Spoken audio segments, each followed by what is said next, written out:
స్వప్న శాస్త్రం ప్రకారం కొన్ని రకాల కలలు వచ్చినప్పుడు మీకు త్వరలోనే దురదృష్టం వెంట రాబోతుందని అర్థం. ఇలాంటి కలలు వచ్చినప్పుడు ఆర్థికంగా నష్టపోయే అవకాశం ఉంది. ఆ కలల గురించి ఇప్పుడు తెలుసుకుందాం. పగిలిన అద్దం. పగిలిన అద్దం కలలో కనబడినట్లయితే మీకు త్వరలోనే దురదృష్టం వెంటాడుతుందని అర్థం. ముఖ్యంగా వ్యాపారంలో నష్టం వచ్చే అవకాశం ఉంటుంది. పగిలిన అద్దం మీ కలలో కనబడినట్లయితే మీరు కొద్దిగా జాగ్రత్తగా ఉండాల్సి ఉంటుంది. చిరిగిన బట్టలు. కలలో కనుక మీరు చిరిగిన బట్టలను చూసినట్లయితే త్వరలోనే మీరు భారీగా ఆర్థికంగా నష్టపోతారని అర్థం. అదేవిధంగా వేలాడుతున్న దారాలు కూడా దురదృష్టానికి చిహ్నంగా స్వప్న శాస్త్రం చెబుతుంది. తుఫాను, సముద్రం లేదా జలపాతం.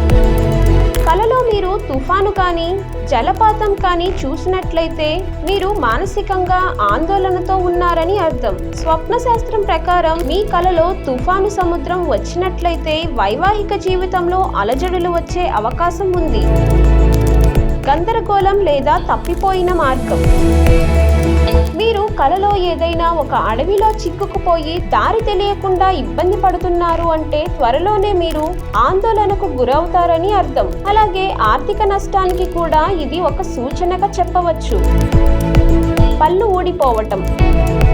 కలలో మీరు పళ్ళు ఊడిపోయిన వ్యక్తిని గాని మీ పళ్ళు ఊడిపోయినట్లు గాని కల కన్నట్లయితే మీరు వ్యాపారంలో నష్టపోతున్నారని అర్థం. అందుకే ఇలాంటి కలలు కన్నప్పుడు మీరు చాలా జాగ్రత్తగా ఉండాలి.